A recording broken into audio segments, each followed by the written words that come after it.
I'm about to unleash about Shedeur Sanders. I just watched what happened to Shedeur Sanders in the Cleveland Browns' third and final preseason game.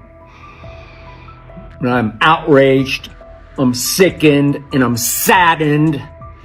By the way, Shedeur continues to be treated in the National Football League now by those sorry-ass Browns and sorry-ass Kevin Stefanski. The Cleveland Browns are once again mishandling a promising quarterback. Skip Bayless criticized the organization for failing to develop Shedeur Sanders and for misusing his skill set. He argued that the team's decisions are undermining Sanders' progress and turning a major investment into a cautionary example. Bayless pointed to inconsistent usage, questionable play calling, and a lack of clear direction as key issues limiting Sanders. He said the Browns need a defined development plan and stronger support if they expect Sanders to succeed. Skip Bayless delivered a direct, critical assessment this week. After seeing Shedeur Sanders in a Browns uniform, he argued that Cleveland is mishandling the quarterback and undermining his development. Bayless said the team's approach shows poor planning and inadequate support around Sanders. He dismissed excuses about strategy and emphasized the need for better coaching,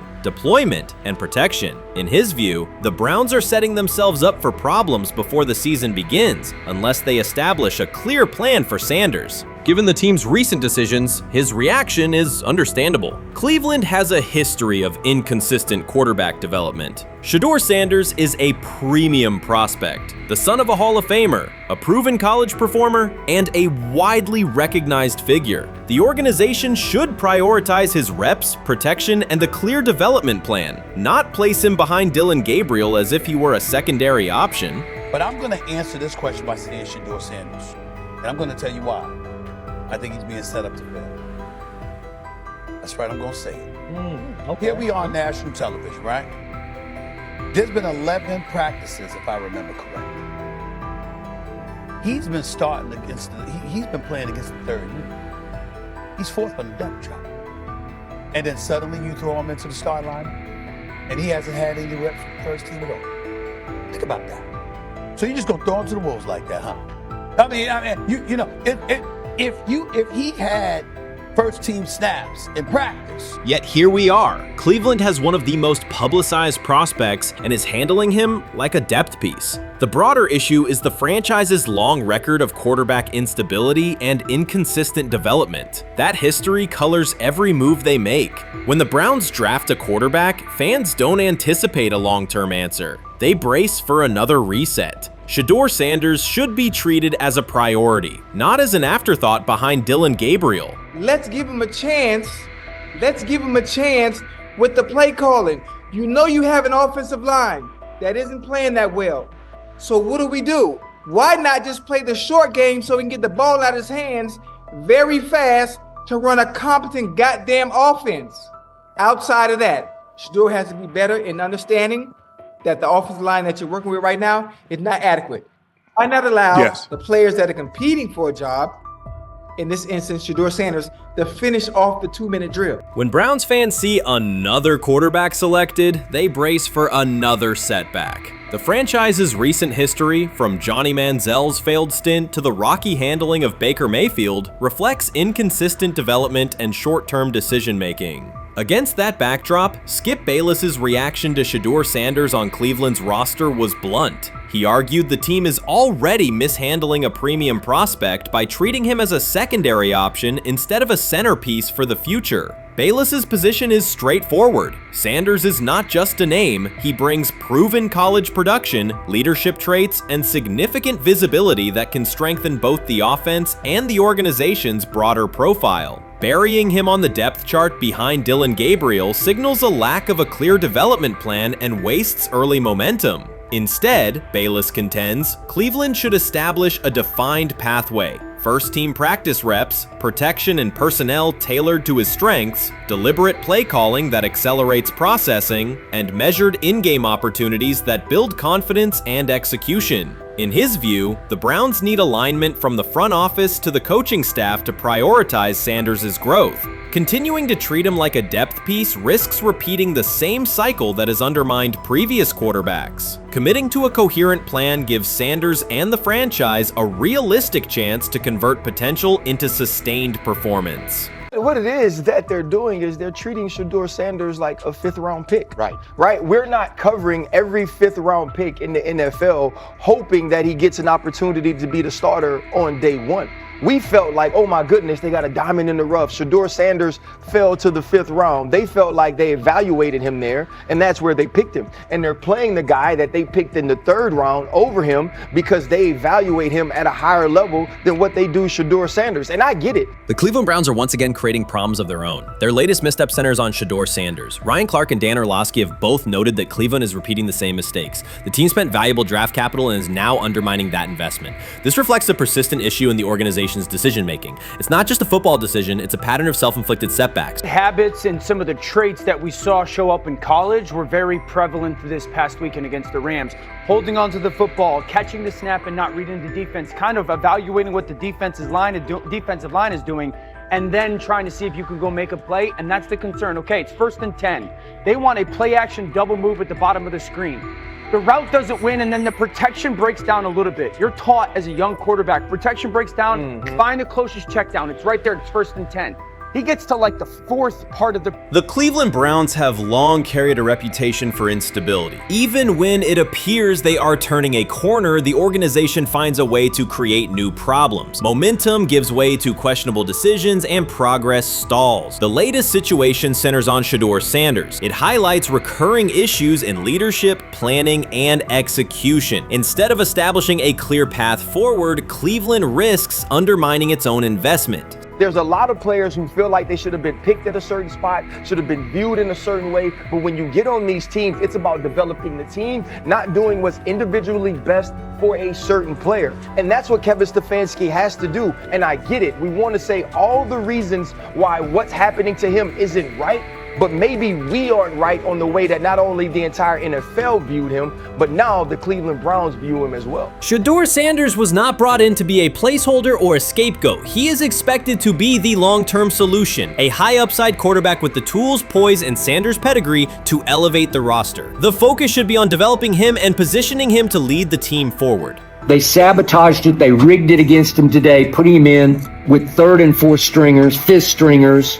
You got no shot at quarterback. They threw him in because they didn't want him to make any more splash and put any more heat on Stefanski. It's a desperate, dangerous situation in which he's got no shot, man. He's throwing to Sal freaking Canella. What? But he got sacked 5 times because he's hanging on the ball trying to make a play, and nobody can separate. Then it comes down to a couple of minutes are left, and Shedeur tries to go on the field, and Stefanski puts Tyler Huntley in place of him. Excruciating to watch. Shedeur Sanders brings accuracy at all levels, steady leadership, and the kind of composure that comes from handling pressure. Fans were energized, and the league was paying attention. For once, Cleveland had a credible source of hope at quarterback, then the familiar pattern returned. Instead of committing to a clear development plan, first-team reps, stable direction, and a defined timeline, the Browns introduced uncertainty and slowed his progress. Rather than building around him and giving Shedeur a direct path to lead, they split priorities and sent mixed signals. The result is momentum stalled at the very point it should be accelerating.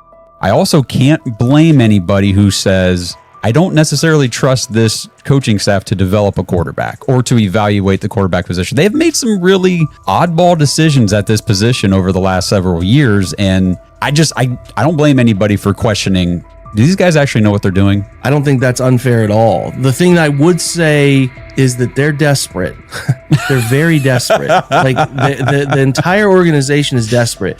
And if you really think they're going back to the coaches' offices and all getting around the table after session. This wasn't about scheme or play design. It was a pattern of mismanaging a young quarterback. From the start, the signs were clear. Shedeur Sanders arrived at camp without priority first-team reps or the confidence-building snaps a rookie need. Instead of a defined development plan, he was asked to to compete from behind, treated like a depth option rather than a long-term starter. The message was, earn it later rather than build it now. When game action came, he was put on the field with limited preparation. Protection was inconsistent, and the play calling did little to ease his transition, more a stress test than a structured debut. The approach emphasized survival over progression, creating conditions where mistakes were likely and growth was harder to achieve. Analysts Ryan Clark and Dan Orlovsky highlighted the same points. The issues reflected organizational choices, not a shortfall in Sanders' ability. This was not a rookie collapsing under pressure. It was a franchise failing to provide the support, reps, and clarity required for a first-year quarterback to succeed. Shedeur moves slowly, kind of trying to see what's going on,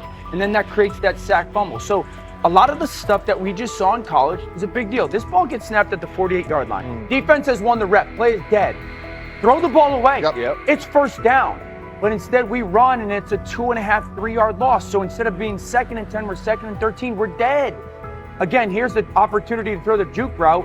Hold, scramble.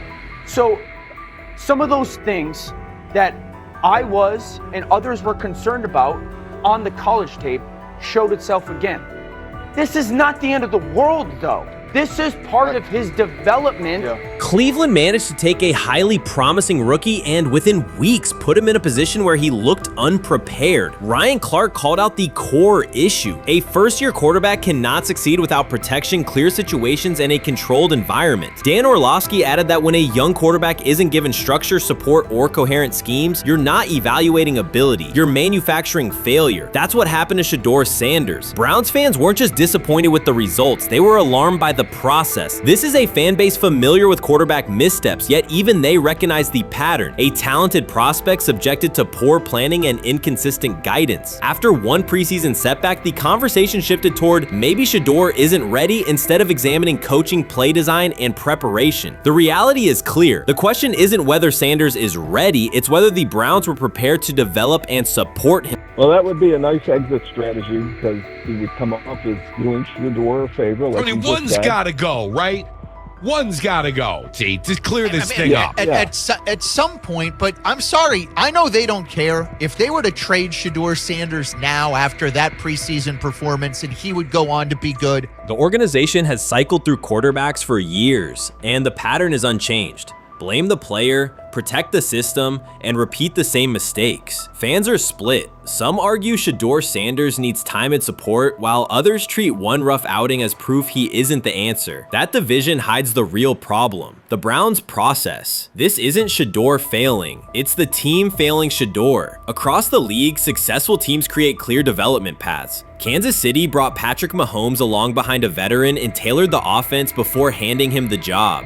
Houston committed to CJ Stroud, built around his strengths, and let him grow with consistent direction. Smart teams invest, protect, and show belief.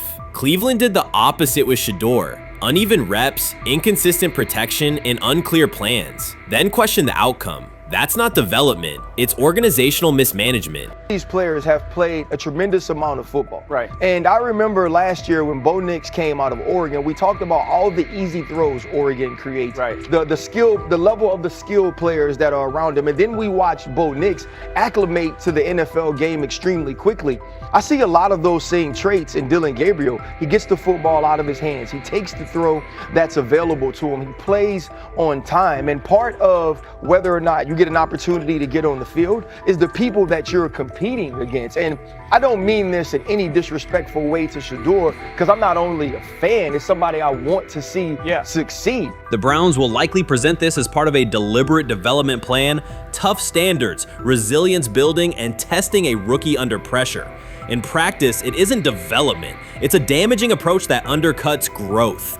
The organization has not shown a consistent model for nurturing young talent, and Ryan Clark and Dan Orlovsky highlighted that publicly. After Shedeur Sanders stumbled in a preseason game, the reaction was immediate. Headlines, polarized fan takes, and sweeping conclusions about his readiness. The front office offered little acknowledgement of the conditions he was placed in. Clark's point was direct. You do not evaluate a rookie by how he looks in a setup designed for failure. You evaluate him when he's properly supported. Orlovsky explained how poor coaching choices, protection, sequencing, and role clarity can quickly erode confidence and stall development. The issue was not Sanders' ability, it was Cleveland's process, which appeared disorganized and unprofessional for an NFL operation. So before your final year at Miami, there's a lot of conversations revolved around Shedeur Sanders. Obviously, I'm assuming you guys have a great relationship. Some of the clips you've seen and stuff like that. What is it like for you to have like this rivalry with Shedeur? I don't have a rivalry with him.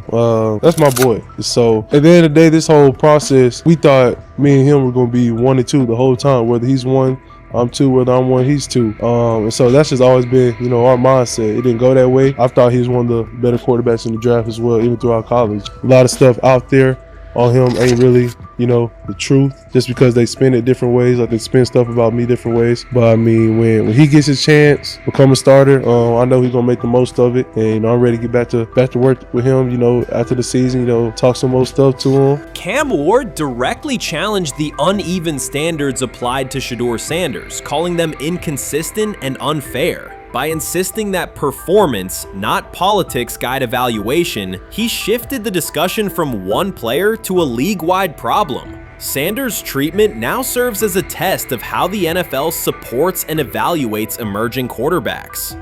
I feel a special relationship with him, especially me. First getting to know him 5 years ago when I started working with him.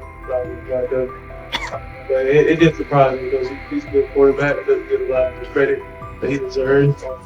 Especially the plays that he made in Colorado. A lot of quarterbacks in the country are making those plays. And so when he gets this opportunity, I'm pretty sure having soon today that he'll make sure he'll make plays on the field. Cam Ward's public challenge to the treatment of Shedeur Sanders brought the issue into clear view. For months, discussion around Sanders has centered on his profile, major compensation, a prominent Nike deal, and the expectation to stabilize a struggling franchise. Rather than a standard evaluation of a top prospect, he has faced sustained skepticism from analysts, fans, and league voices. Ward's comments underscored that the standards being applied to Sanders diverge from those used with other rookies. By stating it directly, he did more than support another quarterback. He identified a broader problem in how the league responds to young players with significant visibility. The takeaway is direct. Assessments should reflect on-field performance and development, not external narratives. A generational talent.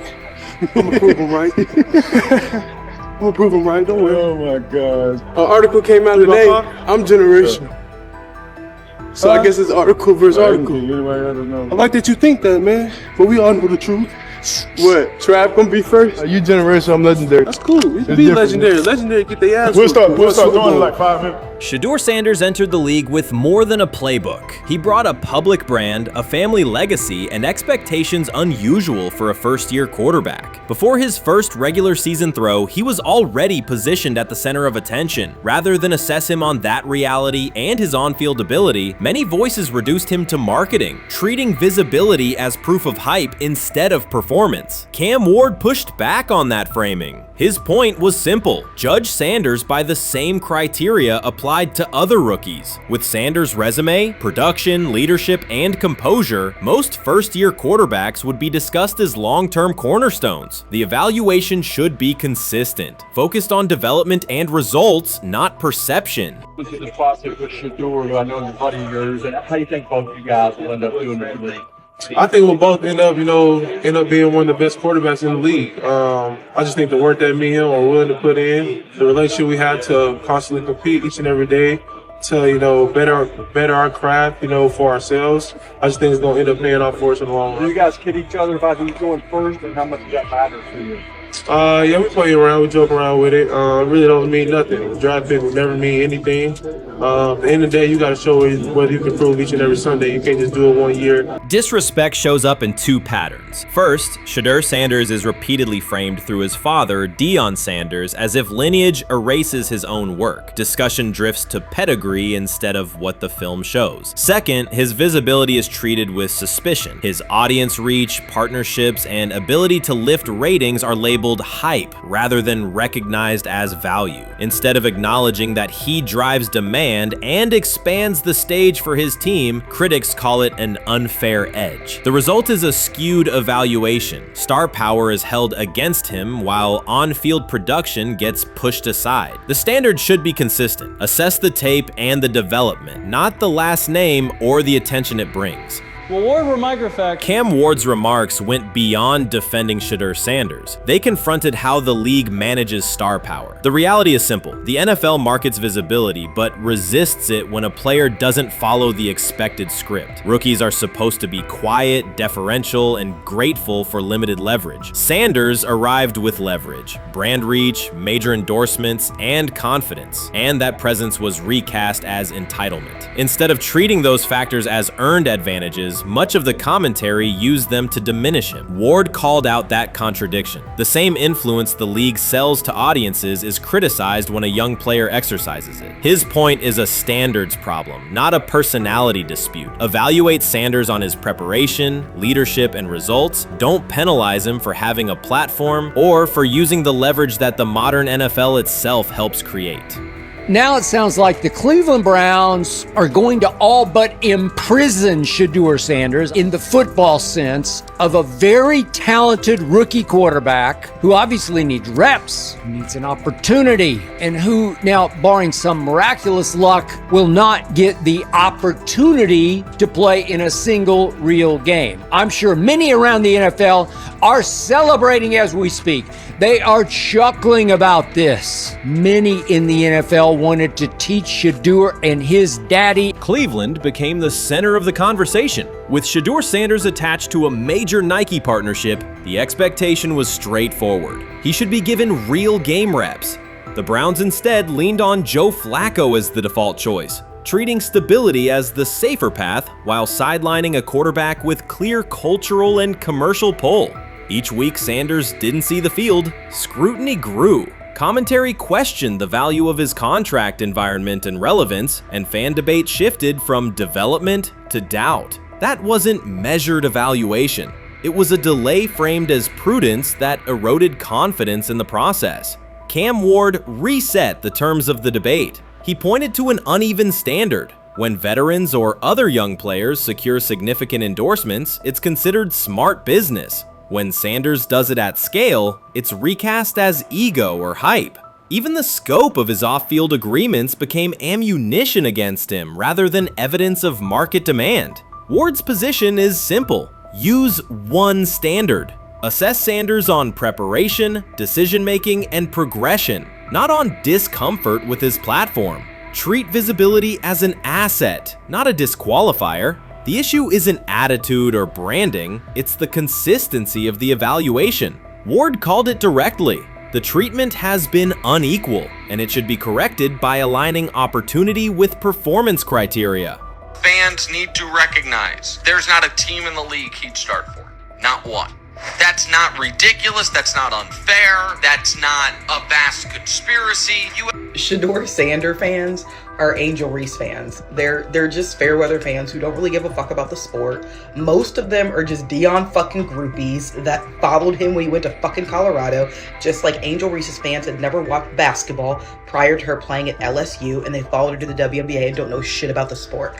That's it. Now Dion fucking groupies are running around acting like, oh, this is payback to his dad. The timing is pivotal. Shedeur Sanders isn't trying to blend into the league's background. He's shaping the agenda. He drives debate segments, fuels short-form highlights, and moves merchandise at a pace most rookies never approach. By the metrics that define modern attention, he is the draw. Yet, a segment of observers continues to undercut him, not because of shortcomings on tape, but because of discomfort with how prominent he already is. Cam Ward put words to what many could see. Coverage around Sanders has been filtered through reaction to his visibility, rather than a clear read of his performance and growth. The market has already weighed in. Demand is real, not manufactured. Nike's record-level rookie endorsement aligned with that reality, signaling long-term value and cultural reach. This exposes a core contradiction. The NFL depends on star power to sell tickets, fill stadiums, and boost ratings, but it resists stars who set terms on their own. Visibility is celebrated until a player exercises it. The fix is straightforward. Apply one standard. Evaluate Sanders on preparation, decision-making, and results, and treat his platform as the asset it is. is. If the league benefits from his presence, its evaluation practices should reflect that same reality, consistently and without penalty for scale. Shedeur Sanders does not depend on league promotion. He established his platform before the NFL and continues to expand it on his own terms. That autonomy challenges the status quo. Cam Ward's support was more than a defense of a teammate. It was a warning that if the league holds to outdated expectations, it risks falling behind the very players who drive audience attention and revenue. Claims that Sanders lacks real popularity ignore measurable facts. A large, active following, consistent merchandise demand, and sustained coverage across major outlets. Doubts about his standing as a quarterback overlook his college production and growth indicators. The pattern is familiar. Efforts to minimize him increase his reach. Each skeptical headline widens the spotlight, and each dismissive take creates more engagement. You cannot reduce a player built for visibility by arguing he should be less visible. The practical outcome is the opposite. Scrutiny becomes signal. Sanders is not merely enduring criticism, he is turning it into momentum, converting attention into leverage on and off the field. Grab hold of the starting job. Yes, but I don't think we're going to know which one until we get deep into August. Now, I think, we tracked the reps everybody was getting at practice throughout the OTAs and minicamp. But when you talk to people there, they just want to make sure everybody got what they needed. And that, Kenny Pickett, we find out if he has the goods to be the starter. Joe Flacco, they back him off a little bit. He's 40. He may not need as much. The rookies, Shedeur Sanders and Dylan Gabriel, what do they need to learn to make the transition from the college game to the pro game? That's what the spring was about for the Browns quarterbacks. Now, Shedeur Sanders has moved from social media celebrity to on-field standout, and ESPN now lists him among its first-team candidates. Reactions are split. Some fans are impressed while others are skeptical. Whether this reflects Deion Sanders' long-term strategy or simply Shedeur's rapid development, the story is drawing widespread attention. Here's a look at what led to this moment. They never planned on taking him. The problem is, like Ocho Cinco said, you got somebody that has endeared himself to the locker room. And guess what? The difference between him and Tim Tebow, the biggest one, is he can play. He can throw the ball. Tim Tebow running around being an H-back. He can throw the ball. And he's done everything he needs to do. He ain't saying nothing. He ain't rocking the boat. He ain't mad about the reps. He ain't mad about none of that. All the people out there want to see is this, like Tyver said earlier. We want to see what he can do with Jerry Jeudy. Online reactions are sharply divided. Some fans strongly support Sanders, while others argue he is overrated. Traditional analysts cite statistics and claim his recognition comes mainly from his father's name. Sanders supporters are actively celebrating his rise and already predicting a future NFL career. Sports media outlets have made his candidacy a central topic of debate. The discussion now extends beyond statistics and victories to include his marketability, public image, and on-field presence. Sorry, is Shedeur Sanders going to get a chance to win this job? Do you believe he gets a legit shot to win this job? Listen, I think, first of all, the action's going to really start in training camp. Like, forget all the OTA stuff. You don't win a job in OTA. The real action starts in training camp. And just like Shedeur said, during the mini camp, when it's time to take your reps, you got to make the most of it. Because I think early on, there's going to be a lot. Remember, Joe Flacco didn't hardly practice in OTAs and mini camps because they were giving the young guys. Right. So when he gets his opportunity, he's going to have to make the most of it. Analysts are closely reviewing game footage to evaluate Sanders' decisions and mechanics, while others examine his social media activity to see how he balances content creation with quarterback duty. Shedeur Sanders' placement on ESPN's early first-team list has taken over the college football conversation. Supporters circulate his highlights and argue that his on-field production and leadership justify the honor. Skeptics claim the recognition relies too heavily on his family name and question whether his resume is strong enough for first-team status. Analysts are rewatching game footage to assess his reads, accuracy, and pocket presence, while others examine how he balances a high-profile social media presence with quarterback responsibilities. The debate has pushed other storylines, such as conference realignment and NIL issues, into the background, leaving fans and commentators focused on Sanders' performance, marketability, and overall impact on the sport. I'll keep saying it. I believe Shedeur Sanders should play more games than any other quarterback on this roster this year, because he's the only guy that I look at and say they might have something here. Because I'm telling you right now, they left night one of the draft saying we are taking our quarterback next year. So it's on Shedeur or Dylan or Kenny, probably not Joe, to change their mind. To change their mind. But you got to find out. You gotta find out. Opinions differ on whether Sanders is benefiting from his family name or simply showing real progress, but the attention is undeniable. Social media is flooded with edited images elevating him to legendary status. Critics argue the first-team nod is driven by hype and marketability, while supporters point to his flashes of strong arm talent, field vision, and decision-making. Regardless of motive, the announcement has dominated the football news cycle and intensified debate over how much of his rise is performance-based versus media-driven.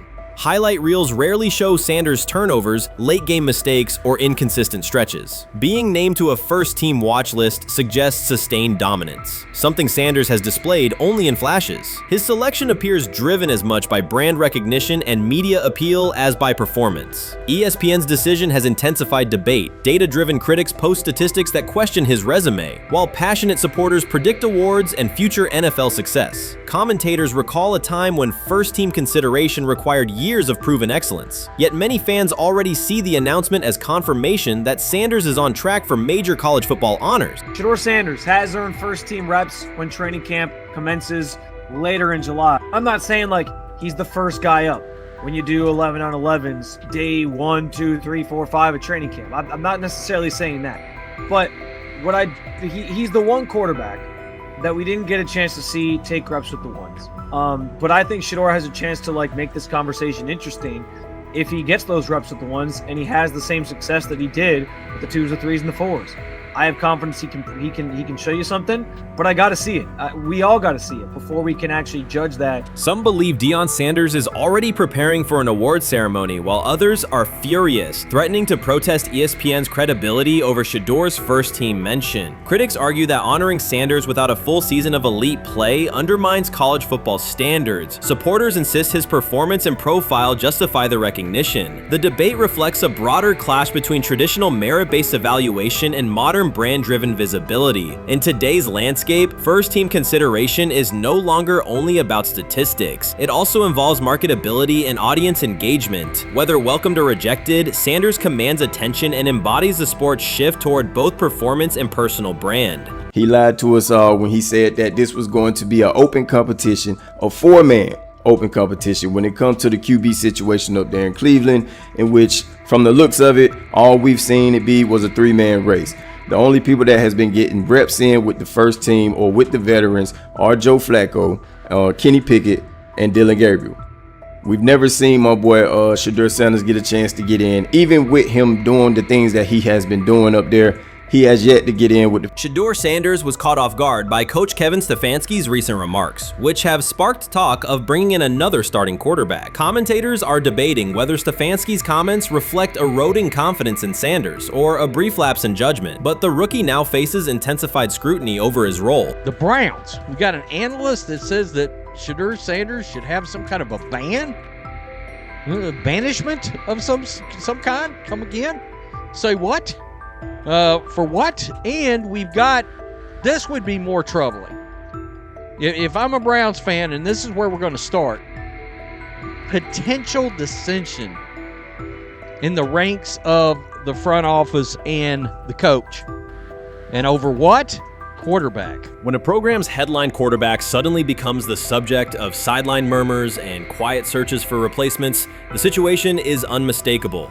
It's a breach of trust. Shedeur Sanders, the passer who put Colorado back in national conversations with his production and profile, has just received a clear message that his job security is in question. Coach Kevin, the assistant previously considered to be in Sanders' corner, made remarks that ignited speculation about changing quarterbacks. Fans, analysts, and even Deion Sanders are now reassessing the team's unity and its true plan for the position. The comment was no accident. It was a deliberate signal that the staff may soon elevate a backup. For perspective, Shedeur Sanders did not step into ideal conditions last season. He was sacked so often that Colorado could have dedicated a locker to every opposing edge rusher who reached him. Could I possibly go to bat for Kevin Stefanski as a great head coach? No, I couldn't.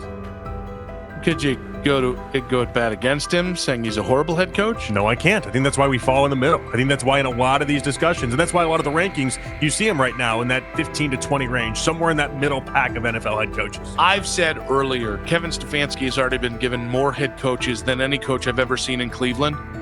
starting with the decision to move on from Baker and him clearly still having another level to get to in Tampa. Last season, Shedeur Sanders often had to operate behind an offensive line that provided minimal protection, yet he still delivered precise throws and critical drives. At times, he seemed to be carrying a struggling roster almost on his own. Despite the constant pressure, he never complained, never threatened to transfer, and never acted entitled. He remained with Colorado because he trusted the program, trusted his father, and believed in the team's larger mission. That loyalty is why Coach Kevin Stefanski's recent statement that the quarterback competition is wide open struck so sharply. The remark implies that Sanders' starting role is insecure, as though the player who absorbed countless hits while holding the offense together is simply another name competing with walk-ons and first-year athletes who are still learning the cadence. This goes beyond ordinary coach language about fostering competition. It introduces genuine uncertainty about the staff's confidence in Sanders and invites speculation that Colorado is actively assessing outside options through the transfer portal. By characterizing the position as vacant, Stefanski has planted seeds of doubt that could quickly evolve into rumors and undermine the stability of the locker room.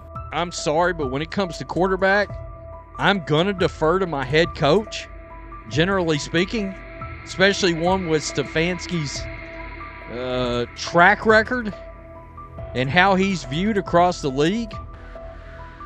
So this is interesting because it tells you Kevin Stefanski's not a Shedeur Sanders guy. And it also tells us who made these picks. Exactly. The Cleveland Browns made a rather awkward decision in the NFL draft, opting to take quarterback Dylan Gabriel in the 3rd round well before he was expected to fly off the board. Then 2 rounds later, the Browns took fellow quarterback Shedeur Sanders. So what exactly is going on? Discussion has begun about whether Colorado is actively evaluating another quarterback and preparing for life after Shedeur Sanders. Analysts are debating whether Coach Kevin's move is calculated strategy or a misstep that jeopardizes team stability. Sanders remains a top NFL prospect, Deion Sanders' son, and the program's public face. His highlights dominate social media and his jerseys outsell the team's victories. Yet he is once again being asked to reaffirm his position. The issue is more than routine roster management. It intersects with the family dynamics that shape the program. By portraying the quarterback job as open, Coach Kevin signals to both Shedeur and Deion that the staff is willing to move on despite Sanders' stature. For Shedeur, sitting through film sessions while hearing talk of potential replacements adds an unwelcome layer of uncertainty to an otherwise proven resume.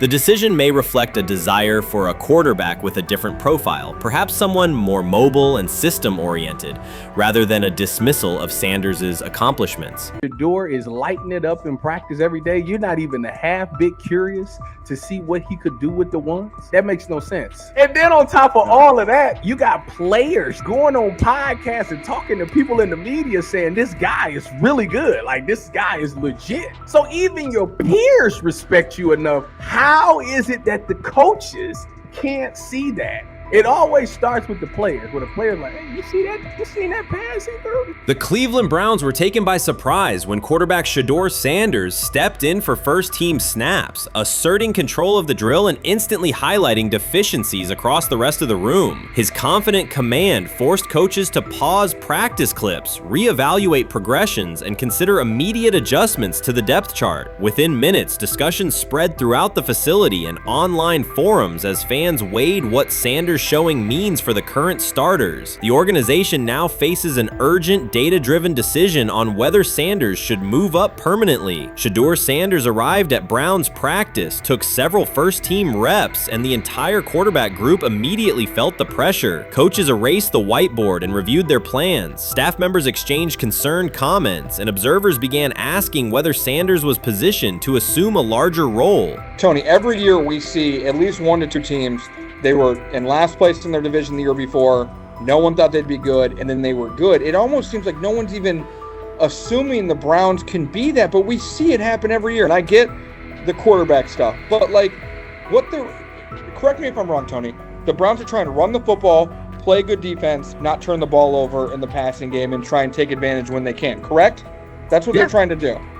That was the 2020 offense. The Cleveland Browns are still searching for stability at quarterback. Deshaun Watson is yet to deliver consistent starter-level production that justifies his contract, and each game renews doubts about whether he can regain peak form. Behind him, rookie Dorian Thompson-Robinson shows promise but remains inexperienced and unpolished. Coaches are evaluating alternatives each week and may need to adjust the depth chart if progress stalls. The roster around them is built to contend now, so ongoing uncertainty under center is increasingly costly. As we talk about, we do believe in best player available. We do believe in positional value, and we didn't necessarily expect him to be available in the in the 5th round, and so we love adding competition to every position room and adding him to compete with the guys that are already in there. We felt like that was the appropriate thing to do. The Browns quarterback group is unsettled. Deshaun Watson has yet to provide the reliable, high-level play his contract demands, while rookie Dorian Thompson-Robinson remains promising but unpolished. Depth behind them consists mostly of veterans whose experience lies more in holding clipboards than leading offenses. The coaching staff needs an immediate answer, not a 3-year development project. Shedeur Sanders enters as that potential solution. At Colorado, he passed for more than 3,200 yards despite working behind one of college football's poorest offensive lines, consistently demonstrating poise, quick processing, and accurate ball placement under heavy pressure. Film shows steady reads and disciplined footwork, traits that offset concerns that his profile is built on family name or media attention. Cleveland viewed the signing as a low-risk, high-reward move. Early in camp, Sanders received a handful of first-team snaps intended merely as an evaluation. Those plays quickly changed practice tempo. The ball came out on time, receivers hit their landmarks, and the defense struggled to adjust. Coaches immediately expanded the review, using phrases such as evaluate every option, an indication that the depth chart was no longer fixed. Watson sensed the scrutiny. Thompson-Robinson increased his urgency. Within minutes, competition in the quarterback room intensified. Sanders repeated that performance in subsequent sessions. His footwork remained clean, progression sharp, and throws firm and precise. Each strong rep forced staff to reassess the plan to keep him buried on the developmental track. The broader context magnifies the pressure. Cleveland's roster is built to contend now. Fans are weary of quarterback turnover, and the front office cannot afford another costly misstep under center. Around the league, rookie passers rarely wait multiple seasons anymore. Joe Burrow, Justin Herbert, CJ Stroud, and even late pick Brock Purdy established that precedent. If Watson opens the regular season and struggles, public calls for Sanders will grow, especially if the rookie flashes in preseason. Alternatively, another team could attempt to acquire him if Cleveland hesitates to elevate his role. Each scenario underscores the same reality. Sanders' emergence has turned a routine camp evaluation into a critical decision point for the franchise. And we saw Dylan Gabriel go 11-11 with the first team, Shedeur Sanders go 11-11 with the second unit. So that was really the big wrinkle today. Yes, and of course, it was the first time that we have seen Shedeur Sanders get any of those coveted 11-on-11 reps. Of course, again, it wasn't with the first team offense or against the first team defense, but it's progress. And that means that he's going in the right direction, that the arrow is pointing up. He's coming up the learning curve. So that's good for him. And I actually thought just overall, he had a better day than Dylan had today. He completed more passes. He was more on point. In fact, in that 11-on-11 period, he threw a near touchdown. Desperation can push franchises toward aggressive decisions, especially when their quarterback options appear unconvincing or outdated. One scenario now emerging is that Sanders earns enough confidence to take full preseason reps with the starters, forcing Cleveland to revisit a depth chart it believed was settled at the beginning of July. His practices demonstrate that the excitement around him is grounded in measurable performance. Accurate, high-velocity passes against first-team defenses, and confident command of the huddle. Each strong outing also heightens league-wide interest.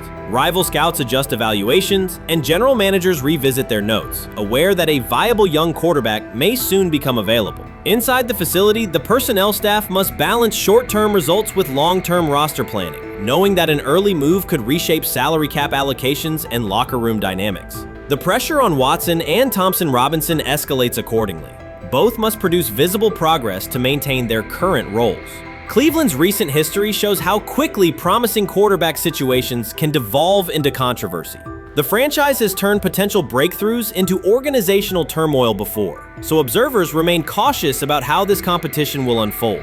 The rumors have ended. The decision is public. Cleveland Browns owner Jimmy Haslam has informed every level of the organization that unless an unforeseen injury intervenes, Shedeur Sanders will start at quarterback in week 1. The announcement is not an informal suggestion or a quiet push in the background. It is a direct order. Multiple independent reports, amplified most visibly by Colin Cowherd, confirm that Haslam delivered the directive himself. From the owner's viewpoint, the logic is simple. No one else on the roster offers the same combination of talent, leadership, and long-term upside. Joe Flacco is approaching the twilight of his career. Kenny Pickett has shown flashes but remains inconsistent. Dillon Gabriel, taken in the 3rd round, is a developmental project. By contrast, Haslam believes Sanders can alter the franchise's trajectory immediately, and he refuses to allow internal hesitation to stall that possibility. The standoff traces back to April. General manager Andrew Berry and head coach Kevin Stefanski entered the draft wanting a low-profile prospect who would fit quietly into the existing depth chart. They prioritized scheme familiarity, modest public attention,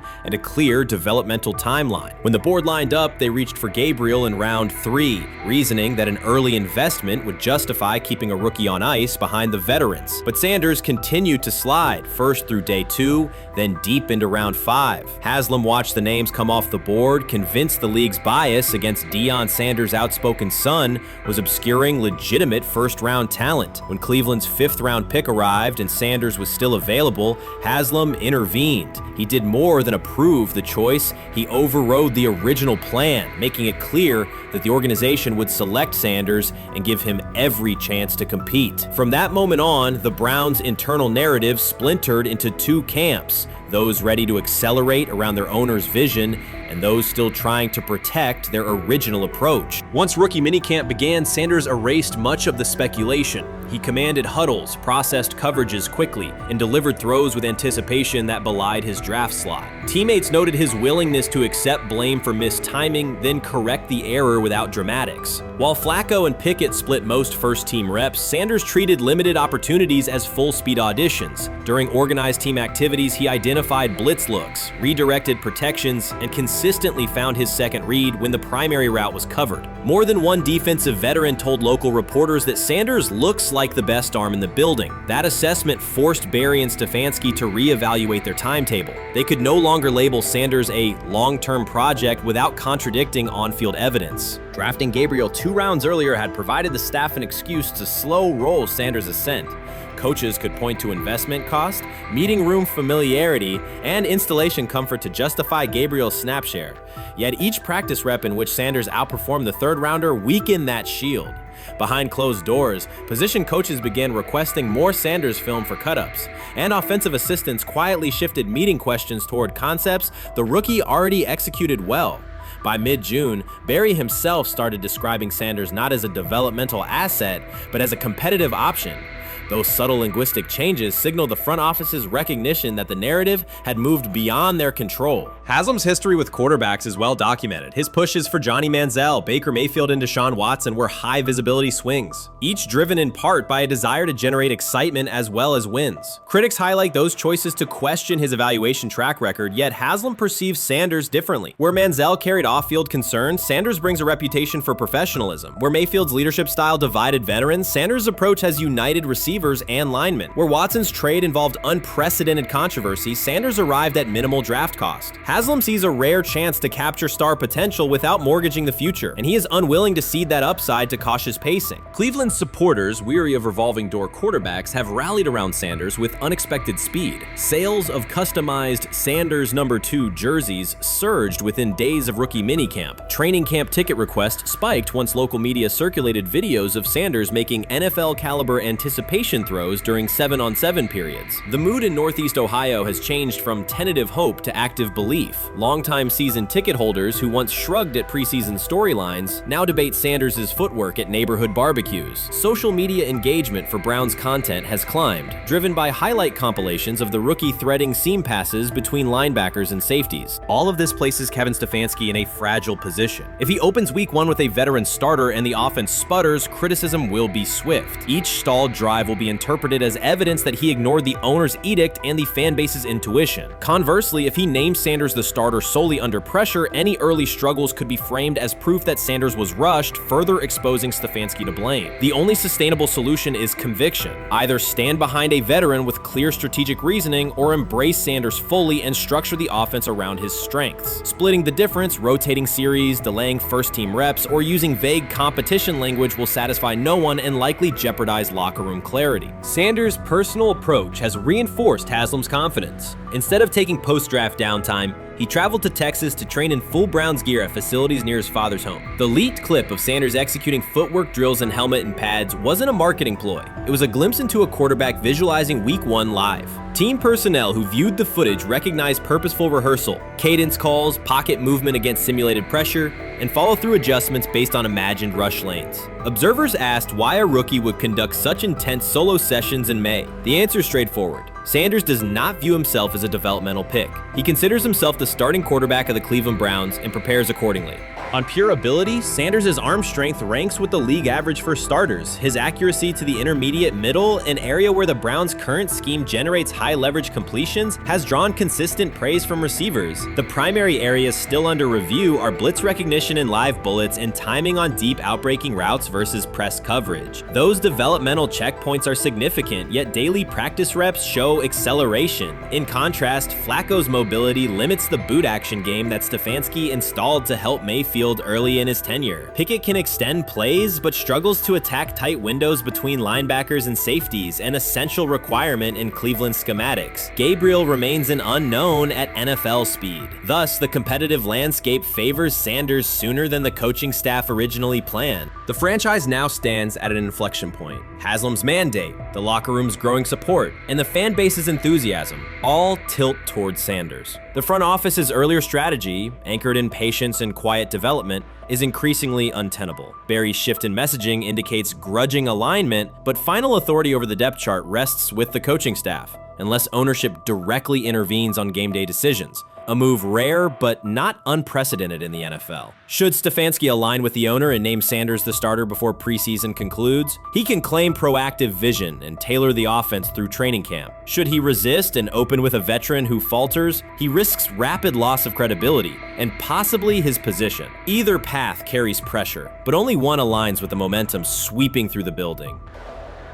For 2 decades, the Browns have cycled quarterbacks without securing a stable star. Each new hope, whether draft pick or trade acquisition, has collapsed under injuries, inconsistency, or organizational disarray. The possibility that Sanders could finally anchor the position is not merely a football storyline. It is a potential cultural reset for a fan base defined by resilience. Haslam's insistence reflects that awareness. Cleveland needs a leader who can win on Sundays and project confidence every other day of the week. Sanders has shown he can shoulder expectations without retreating from scrutiny. That trait, more than arm talent alone, is why the owner views him as indispensable. Voluntary workouts transition to mandatory minicamp next week. If Sanders receives a substantial share of first-team snaps, observers will interpret it as the staff's acknowledgement that the competition is tilting decisively.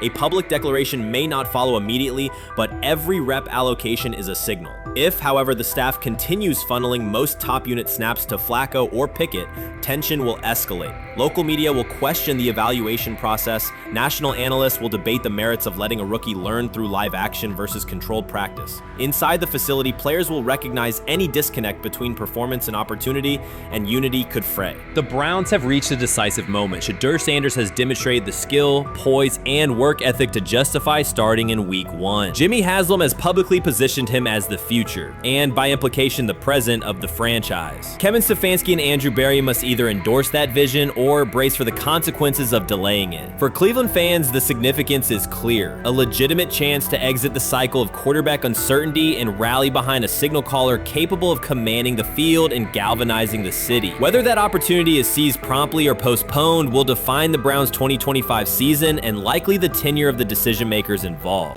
Honestly, guys notice it more when you're out winning games, right? If Cleveland starts off in a bad start, they're not doing well, and all of a sudden Shedeur or Dylan Gabriel are doing well in 7-on-7. They're throwing dimes. In practice drills, the number one defense can't stop them.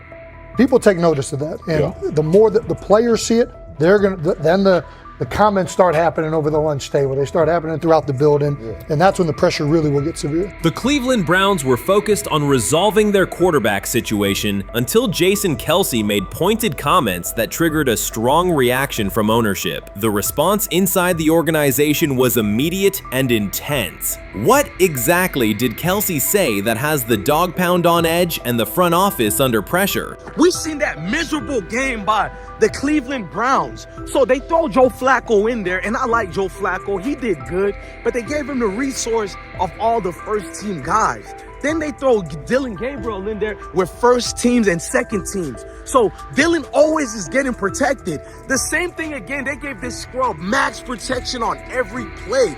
Yeah, he completed some passes, but let's talk about his mistakes. He's still inconsistent with his throws, but he at least had max protection. The Cleveland Browns continue to be defined by inconsistency and avoidable setbacks. Even as fans hoped the organization had turned a corner, Jason Kelce, fresh off retirement, offered a direct critique that reignited doubts about the team's direction. His remarks implied the franchise's structure and decision-making remain unstable and recent progress may not hold. The takeaway for leadership is straightforward. Identify core issues, align on a coherent plan, and execute with discipline. For supporters, it's another sign that the problems run deeper than a single season. They throw Shedeur Sanders in there with the lowest cab drivers you couldn't even get on 5th Street.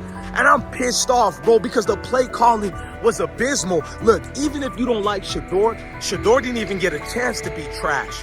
Even if you think Shedeur is garbage, he didn't even get a chance to be garbage. That's how awful the offensive line was. Kevin Stefanski still doesn't want to give Shedeur second strings and first strings reps. Why is that? Browns ownership's response shifted from measured to urgent. The pattern is familiar in Cleveland. The team once treated Johnny Manziel as a franchise solution, retained Hugh Jackson for a second year despite results, and invested heavily in Deshaun Watson through a costly trade and contract. These decisions reflect aggressive but poorly aligned planning. The outcome has been continued instability instead of sustained progress.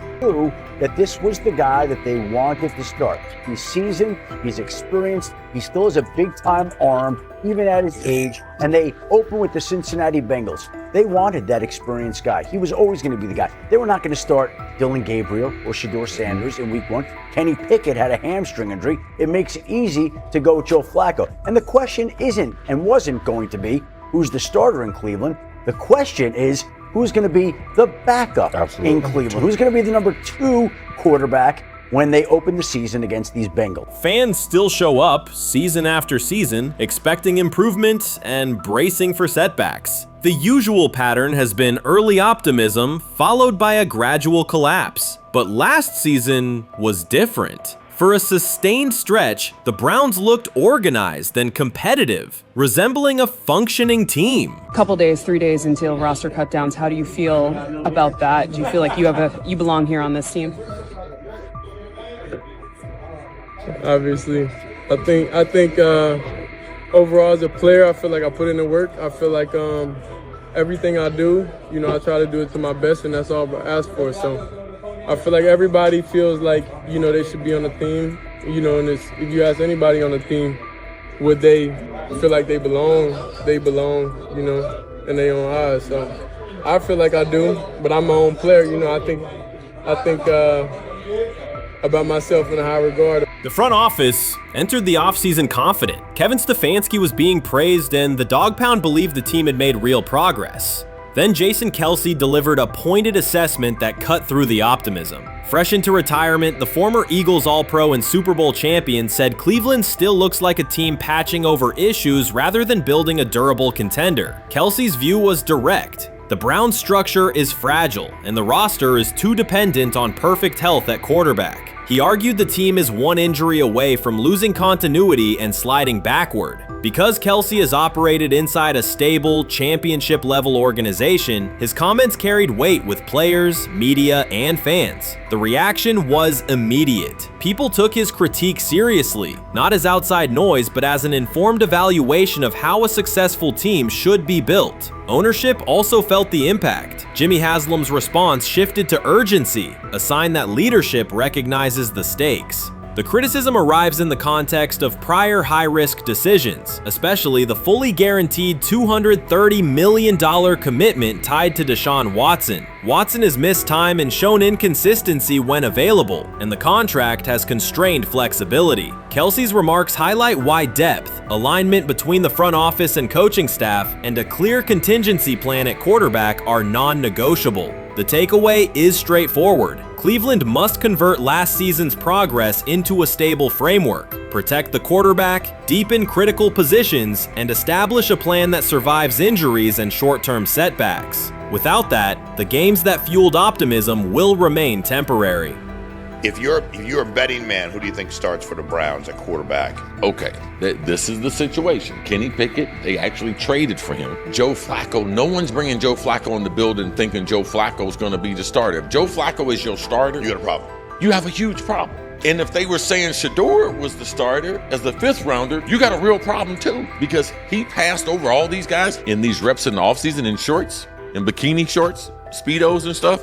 Like, no. That kind of stuff. So I'm not that surprised. When you put down a 3rd round pick on a quarterback, you do believe he has a certain skill set. Jason Kelce stated the obvious. Cleveland committed to a quarterback who hasn't played at an elite level in years, and Joe Flacco's playoff run didn't change the long-term outlook. Ownership appeared more upset that the criticism was public than by the substance of the critique. Many fans agreed. They've seen this pattern before. Rosters age, injuries are inevitable, and when a single contract dominates the cap, one setback at quarterback can undermine the entire season. Kelce's broader point was about structure. The Browns prioritized the high-cost, uncertain starter over depth and contingency. The late-season surge masked issues that remain: limited cap flexibility, thin depth at key positions, and an offense that lacks a credible Plan B. Fans recognize how quickly a strong defense can decline with injuries, and how an offense without redundancy stalls. The AFC North raises the stakes. Baltimore with Lamar Jackson sustains a top standard. Cincinnati with Joe Burrow returns to contention when healthy. Pittsburgh rarely slips below .500 under Mike Tomlin and wins with defense and consistency. In that environment, Cleveland can't rely on perfect health or peak form from one player. The path forward is clear. Diversify cap allocation, reinforce the offensive line and receiver depth, carry a legitimate backup plan at quarterback, and install a scheme that functions regardless of who is under center.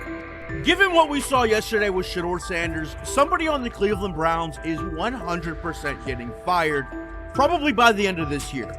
The person who's probably going to end up getting fired is Kevin Stefanski, because I know that he didn't want Shedeur Sanders on the team. It was Andrew Berry who made that pick. You can't really go against your GM. Bad things happen in this situation. But Shedeur Sanders is not without fault for what we saw yesterday. This is the play that we saw yesterday that has the internet just exploding, where Shedeur Sanders took like a 24-yard sack.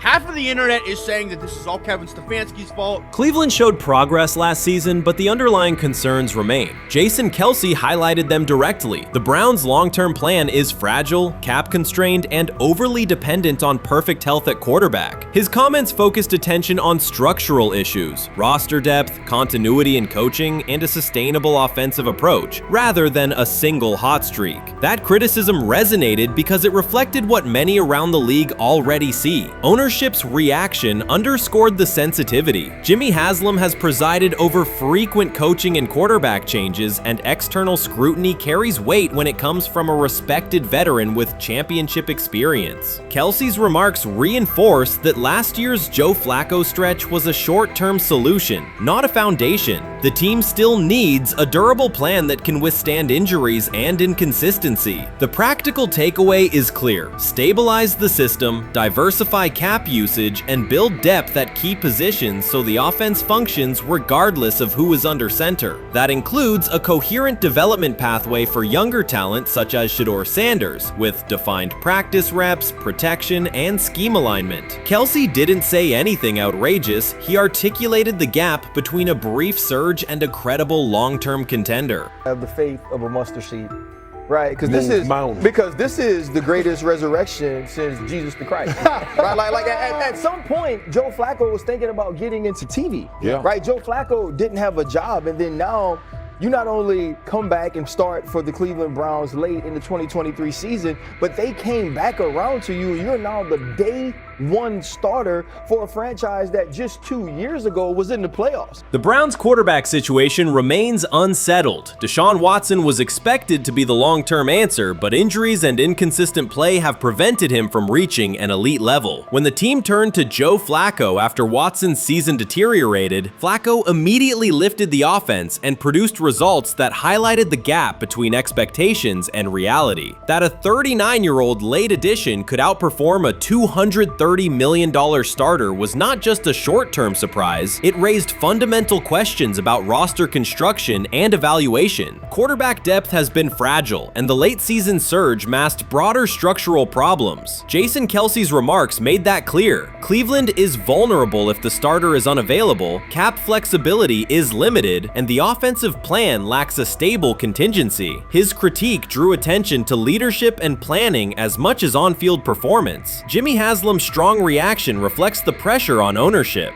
The organization has promoted a message of stability and progress, but Kelce's assessment suggested those gains are not yet durable. The path forward requires a realistic approach to the cap, a credible backup plan at quarterback, and a system that holds up regardless of personnel. When he led college football in completion percentage and he threw almost 40 touchdowns for over 4,000 yards, how tall was he? Because they make it seem like he shrunk all of a sudden, RC. Oh, how lively was his arm? Because all I know is somebody did that. Somebody threw for over 4,000 yards, somebody threw for almost 40 touchdowns, and somebody led college football in completion percentage. Now, I'm trying to figure out, what I try to figure out all the time, Mel, is how a guy that hadn't played football in almost 5 months. Shannon Sharpe has publicly defended Shedeur Sanders and criticized those questioning him. Sanders has earned higher recognition and some fans are responding negatively. Although there's debate about whether he belongs on a second team list, Sharpe maintains that Sanders' career is clearly ascending. Reactions on social media are mixed. Some users are angry, others are surprised, and a few say they anticipated this result. The conversation remains active. When reports confirmed that Shedeur Sanders had been elevated from second team to near top tier status, Shannon Sharpe issued an emphatic response. He delivered a detailed rebuttal to critics, underscoring why Sanders deserved the promotion and directly challenging those who doubted the decision. I don't think that he was underprepared during these meetings. I don't believe any of these stories that he showed up arrogant and that he was bombing his interviews. I mean, you watch the film, he's on time, he's on point. You watch his interviews, he answers like a 10-year NFL veteran. Like, he's clearly dominating OTAs. It's every single day there's a new report of how well he's doing for the Browns in OTAs. And I mean, you can say what you want, it's just OTAs. Okay, if that's your new narrative, then he's doing exactly what he needs to be doing. He's on point, he's on time, he's getting the respect of his teammates, and he's making plays. So we're gonna see years down the line, something's gonna come out that I don't know what exactly it was, but something will come out. Critics have been waiting for an opportunity to dismiss Sanders. They labeled him overrated, accused him of benefiting from nepotism, and claimed his profile came only from his last name and polished image. Within their own echo chamber, they cited every game in which he fell short of huge passing numbers as validation of their doubts. Since Sanders has begun receiving formal recognition, criticism has escalated. A wave of self-appointed analysts is dissecting his throwing mechanics and team role, and many online commentators now argue that his promotion reflects deeper problems within the sport. Shannon Sharpe rejected each criticism directed at Shedeur Sanders. During the broadcast, he turned a routine segment into a detailed examination, acting as presenter, interrogator, and fact-checker. Sharpe walked viewers through game film, season statistics, and scouting reports to show why Sanders merited his recent promotion. Whenever a panelist claimed Sanders had not earned the role, Sharpe countered with completion percentages, efficiency ratings under pressure, and documented late-game drives that changed outcomes. He stressed that the backlash was driven less by on-field evidence and more by reluctance to revise earlier opinions. Sharpe argued that critics were upset not because Sanders lacked qualifications, but because his progress contradicted their initial narrative. By the end of the discussion, Sharpe had moved past simple defense and reframed Sanders as a clear example of performance-based advancement, demonstrating that early predictions can be wrong. Never heard of no Dylan Gabriel or Tyler Shock. What the hell is that? So how is Shedeur Sanders going behind them? I'll tell you how. Collusion. 4 different times they passed on him. How the hell does that happen? 4 rounds. It doesn't happen to a quarterback. We've never seen anything like this before. Shedeur Sanders with the watch. Shedeur Sanders with his bravado. Shedeur Sanders with this supposed arrogance or whatever. Shedeur Sanders' advancement did not happen by chance. While detractors questioned his resume online, he continued to prepare, attend every practice, and deliver accurate throws under pressure. The contrast between his output and the complaints directed at him has been stark. Some critics even argued the selection committee was, quote, biased toward performance, as if rewarding strong play were improper. Rumors quickly followed. Certain commentators speculated that a public relations push from the Sanders family must have influenced voters, suggesting everything from coordinated media strategies to alleged favors for coaches. None of these theories addresses the basic point. Sanders earned his promotion through consistent production, poise in the pocket, precise ball placement, and efficient decision-making. Shannon Sharpe highlighted these facts during his response. He noted that Sanders' performance metrics justify the recognition and emphasized that resistance to the move stems more from prior prejudice than from substantive evaluation. For Sharpe, the goal was clear: present the data, challenge unfounded claims, and correct the narrative. The discussion therefore became a broader statement about acknowledging merit and abandoning outdated assumption. Colin Cowherd defend college basketball coaches who have gotten a DUI, come to their defense and say they didn't need to be fired, that they deserve a second chance.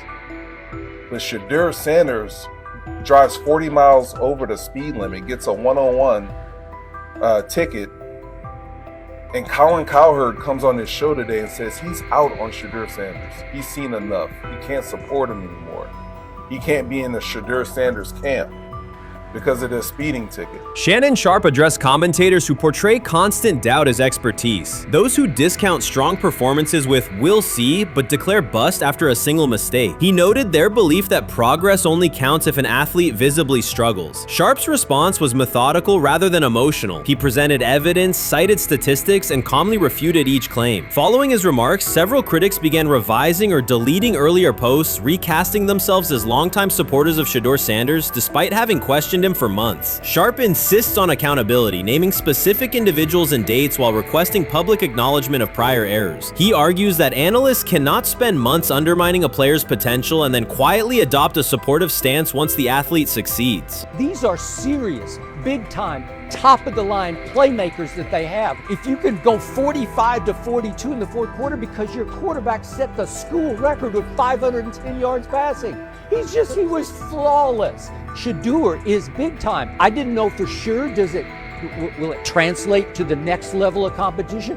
Yes, it might translate to the next level of competition as he can play. Critics who once claimed Shedeur Sanders was unprepared now hesitate to acknowledge their mistake. They resist retracting earlier comments and struggle to accept that an athlete can succeed without their approval. Sanders continues to share practice clips and game highlights without engaging the debate, while Shannon Sharpe documents every dismissive remark, ready to revisit them on national television. The disapproval did not slow Sanders. It underscored his progress and exposed the gap between perception and performance. As a result, the conversation has shifted. Analysts who doubted him now describe him as undervalued and publish detailed evaluations of his mechanics and game management, suggesting long-standing familiarity with his career. In a matter of weeks, critics have recast themselves as advocates, demonstrating how quickly opinion can change when consistent results leave little room for doubt. Shannon Sharpe signaled that his commentary is not over. He considers Sanders' advancement a positive outcome for every athlete who has been overlooked or criticized for having confidence. Sharpe stressed that analysts do not have the authority to determine who deserves recognition based on personal preference. The reaction to Sanders' promotion, he argued, revealed how quickly opinions can shift once results are undeniable. Sharpe pointed out that many vocal critics became quiet when confronted with objective performance data. This exchange, Sharpe insisted, reached beyond defending a single quarterback. It challenged the practice of dismissing achievements that do not fit familiar narratives. He reminded viewers that success does not require external approval and that consistent talent will surface despite online commentary intended to minimize it. While critics reconsider their positions, Sharpe remains steady, assigning credit to the athlete and allowing the scoreboard to confirm the argument. In his view, the statistics speak clearly enough. Sharpe also emphasized that the intensity of the backlash must be placed in context. College football is a volatile environment where unexpected outcomes are common. Therefore, declaring failure based on incomplete evidence only weakens the credibility of sports analysis. The discussion underscored the need for measured evaluation rather than reactive judgment. Dak Jackson Yes. and him and everybody else that we Yes, talked to have agreed. said that Shedeur looks good. He looks really good. Yes. He looks better. And we got Zach that say Dylan Gabriel ain't even an NFL quarterback.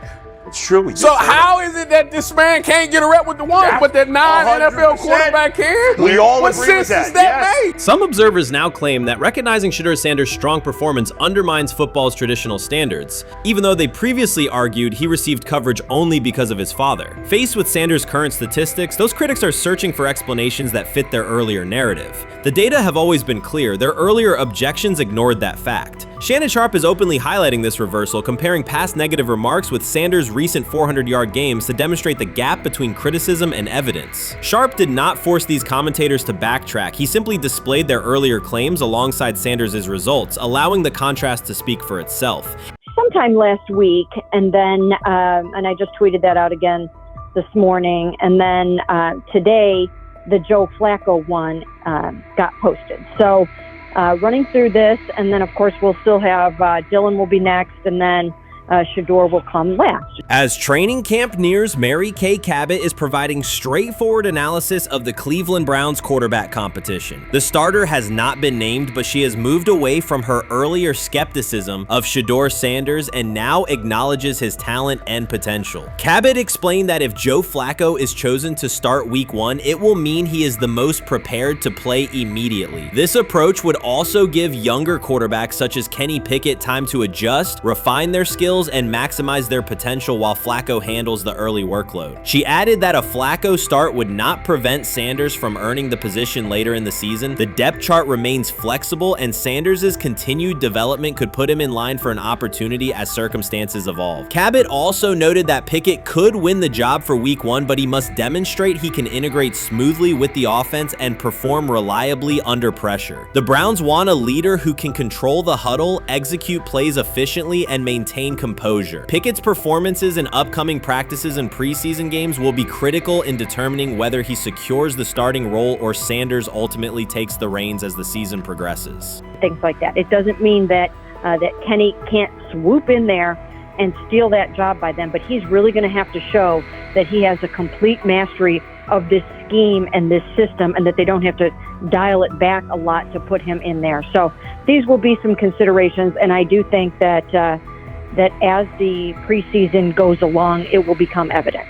Mary Kay Cabot recently stated that Shedeur Sanders is ready, and the Cleveland Browns are monitoring him closely. After a strong showing during organized team activities and minicamp, Sanders has made notable strides in his development. With continued progress, he is expected to return to the field prepared to contribute meaningfully. The Browns coaching staff is tracking his growth, and anticipation about his long-term role is increasing. Cabot added that if Sanders maintains this trajectory and continues to demonstrate poise within the team, he will have a legitimate chance to earn the starting quarterback job. Each practice rep strengthens his case, reinforcing the possibility that his development could benefit both the player and the organization. As Sanders impresses, discussion about his future in Cleveland becomes more compelling. Cabot also emphasized Sanders' advanced understanding of the offense. She noted that his football IQ appears in every drill and that he seems ready to execute the Browns system at full speed. His ability to process defenses quickly and make decisive reads distinguishes him from his peers. With the appropriate opportunity, Cabot believes Sanders could become a genuine difference maker for the Browns. One area Cabot highlighted is Sanders' command of pre-snap adjustments. His capacity to diagnose defensive fronts and communicate changes gives him an edge and reflects high football intelligence. If he translates those reads into consistent connections with his playmakers, he could elevate the Browns' offense significantly. By comparison, Cabot said quarterback Dylan Gabriel is still refining his grasp of complex terminology and play calling. While Gabriel possesses upside, Sanders' comfort with intricate concepts and his ability to manage tight pockets under pressure give him a clear advantage at this stage. Gabriel must sharpen those elements to compete at Sanders' level. Cabot previously reported that Sanders had already earned first-team practice snaps ahead of Gabriel. Her latest update confirms that Sanders is now approved as the Browns' starting quarterback, solidifying the organization's commitment to him as QB1. Expectations are high, and his response to the challenge will be closely watched throughout training camp and preseason. Cabot further noted that head coach Kevin Stefanski authorized Sanders to take expanded first-team reps beginning next month. This milestone underscores Sanders' readiness and the coaching staff's confidence confidence in his progress. As the regular season approaches, Sanders aims to cement his status as the starter, and the competition for that position is intensified. Though Sanders leads the race, Kenny Pickett remains in contention. Cabot stressed that Pickett must prove he can integrate seamlessly with the offense and perform consistently under pressure. His performance over the next several weeks will determine whether he can challenge Sanders for the starting role.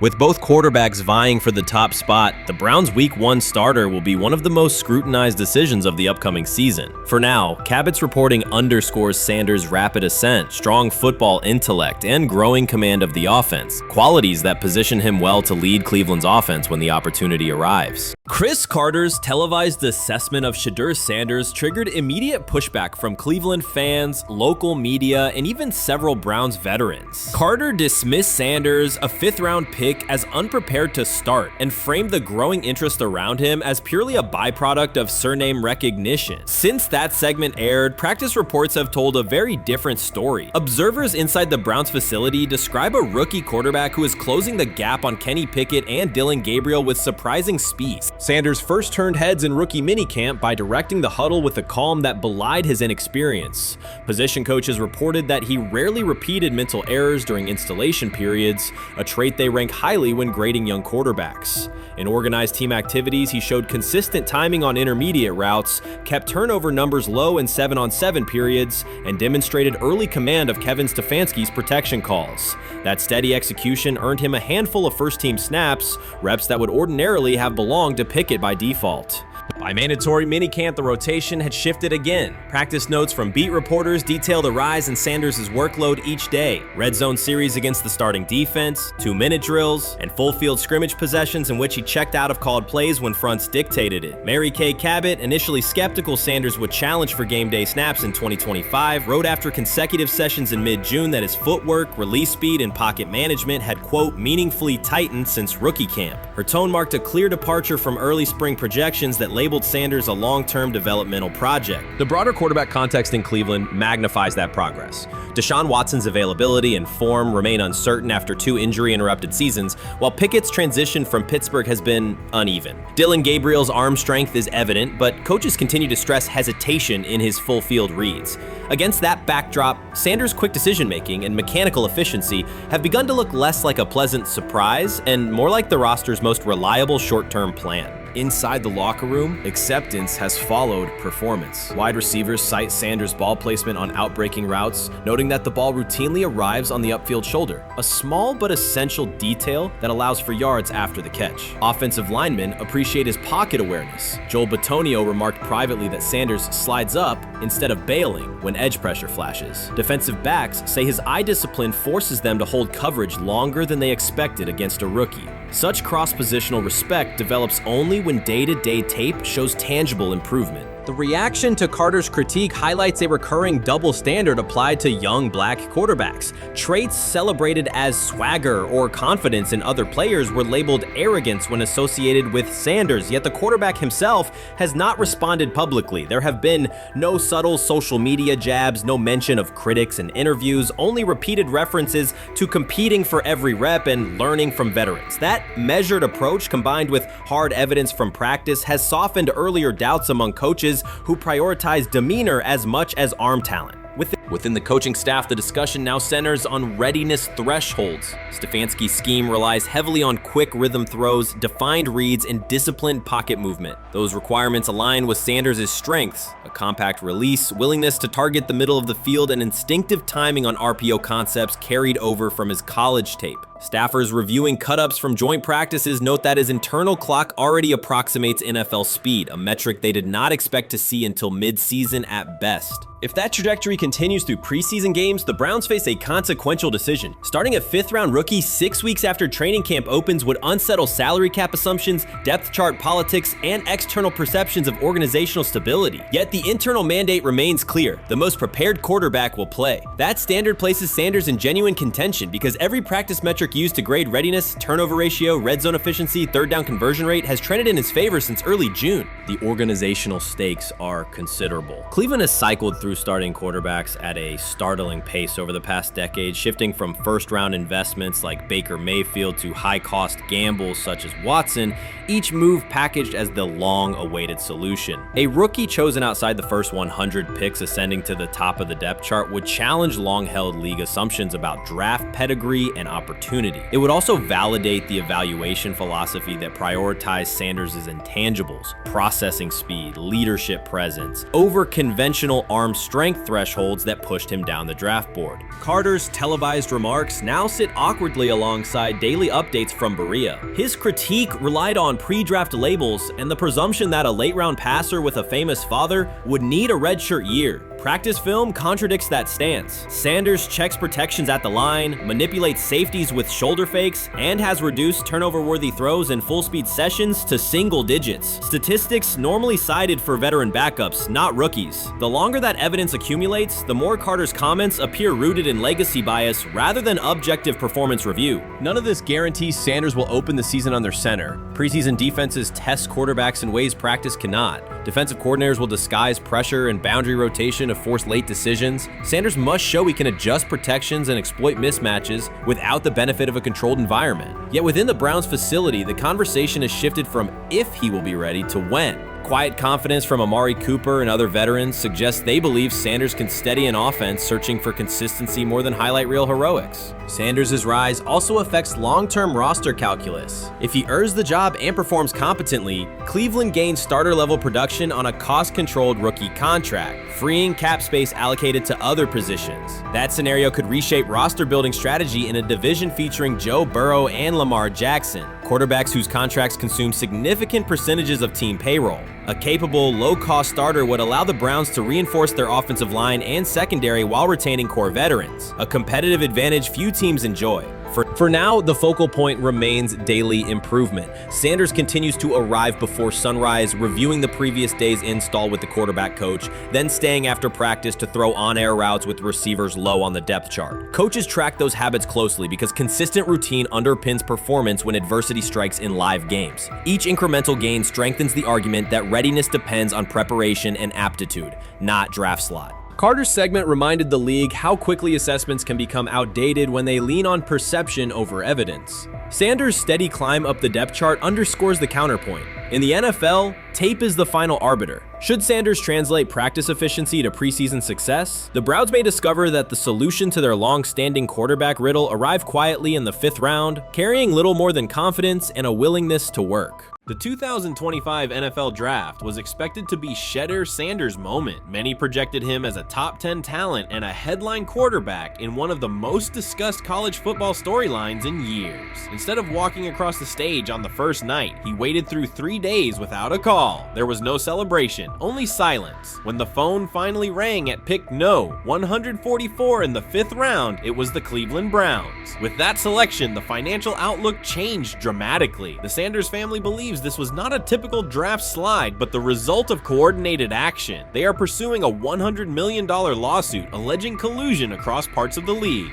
In the months before the draft, Sanders was consistently discussed among the top quarterbacks in the class. Television and digital analysts praised his poise, accuracy, leadership, and command. Scouts highlighted a 74.1% completion rate, record-setting stretches at Colorado, and his rise from an HBCU star to a national figure. Consensus expectations placed him in the 1st round or early 2nd. Draft night unfolded differently. As picks accumulated, there was little indication that his name would be called. The atmosphere at his private gathering shifted from anticipation to doubt. When the Browns selected him late on day 3, projections for his first contract dropped from an estimated range in the mid-$30 million to approximately $4.6 million, with corresponding reductions in likely endorsements and long-term positioning. According to Deion Sanders and others close to the family, this was not about performance, injury, or conduct. They argue it was coordinated. Attorneys were contacted immediately. The allegation is straightforward. Sanders' value was suppressed intentionally. The family's position is that this was a calculated decision within parts of the league, not an isolated set of evaluations. The legal claims focus on communications that, if authenticated, could be significant: internal emails, text messages, and owner-to-owner conversations. Browns. The family's representatives contend that these materials show a deliberate effort to avoid drafting Sanders in early rounds based on perceived image concerns rather than football merit. One message reportedly under review framed the decision in branding terms. Drafting Shedeur would mean inheriting the Prime brand. The complaint asserts that this view led some teams to discourage others from selecting him unless necessary, not for film-based reasons, but to avoid perceived attention and external pressure tied to his family's profile.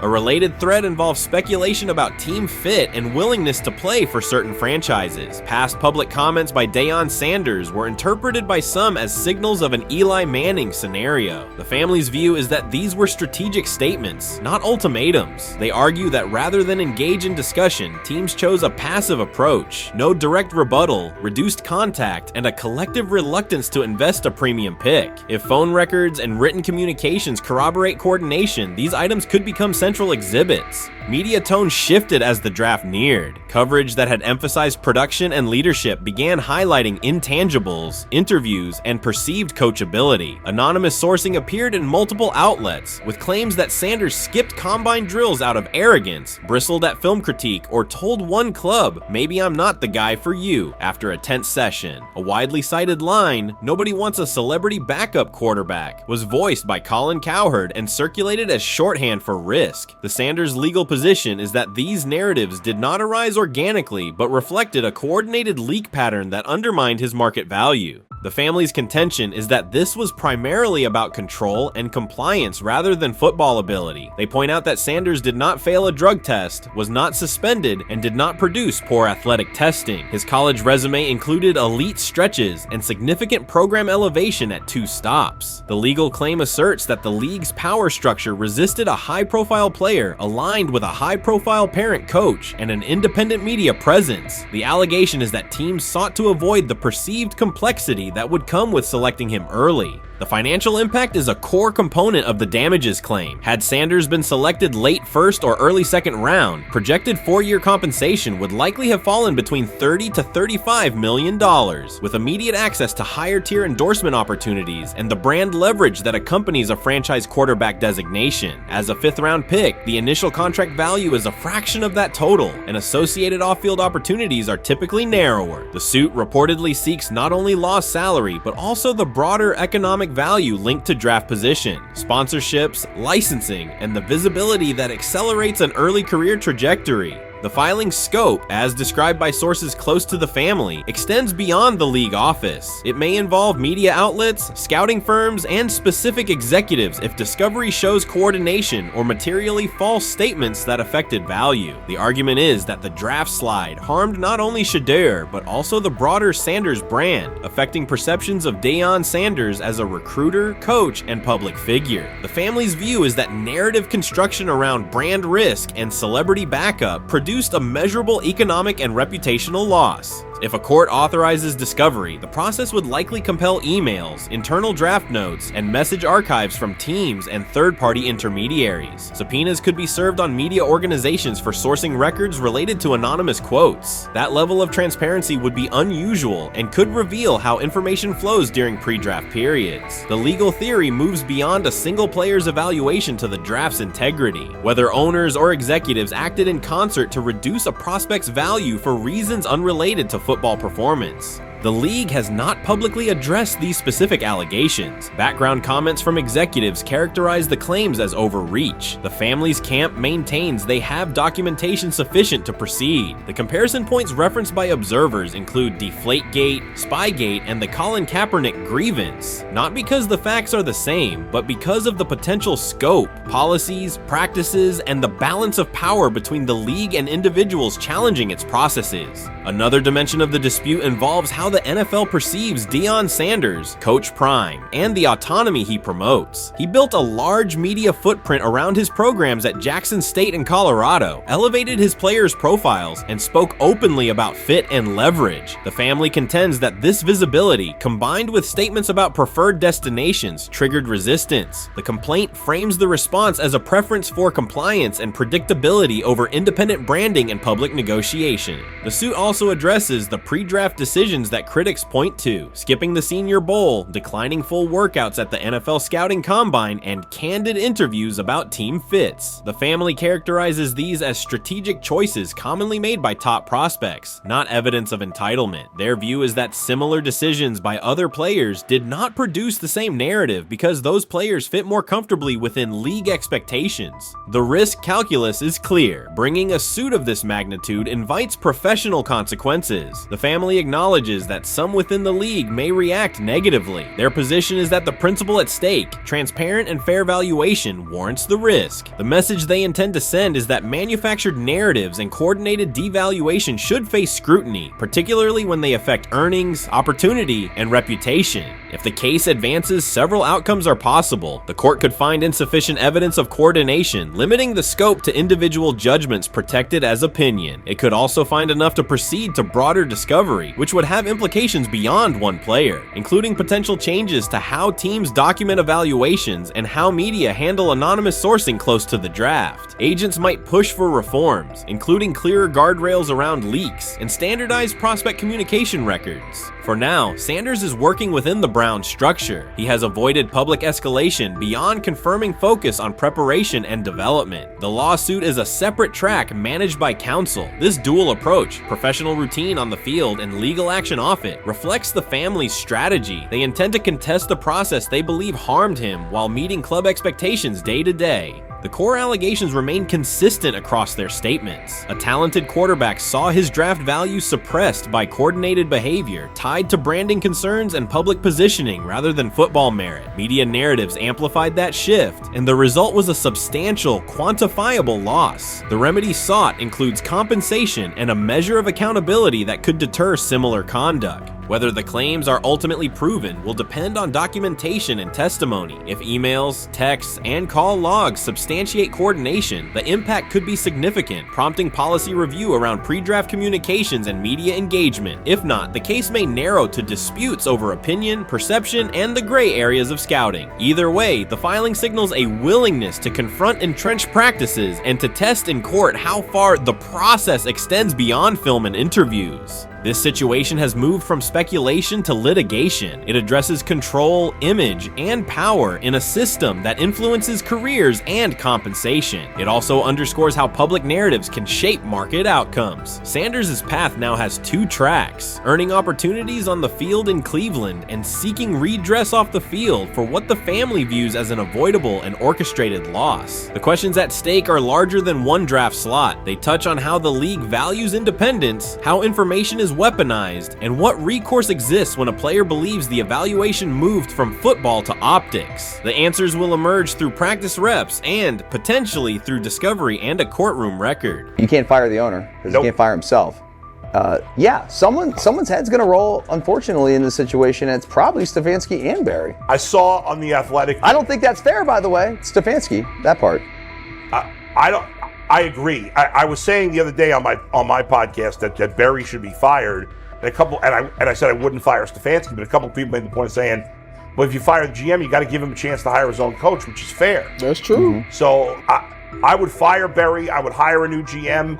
If that GM thinks Kevin Stefanski's a good coach, wants to stick with him. Right. The situation in Cleveland has escalated with the NFL. Sources indicate GM Andrew Barry is prepared to move on from head coach Kevin Stefanski if he refuses to elevate Shedeur Sanders. The Browns are weighing a major quarterback change. Leadership appears to be aligning behind Sanders and pushing for immediate action. This is a high-stakes decision about control and the team's direction. I think it's unfair for me to comment in I guess, maybe on behalf of the industry. All I can say is this, the time that we spent with Shedeur, and what he's done throughout his college career is impressive. He's an impressive young man. He's a really good quarterback. Sometimes, fit comes into play. And I'd also say this, there are 4 more rounds of the draft. And then maybe lastly, it's less about where you get picked and what you do after you get picked. That's really the most important thing.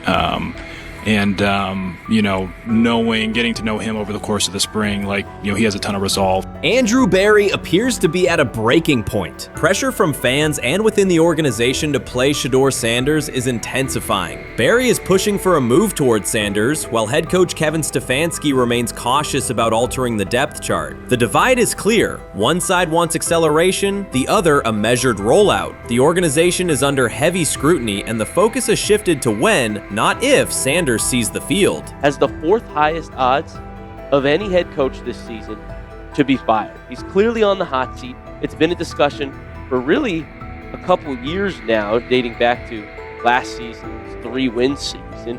And he's always had kind of hot and cold seasons. And now the sports books are saying he's fourth on the list.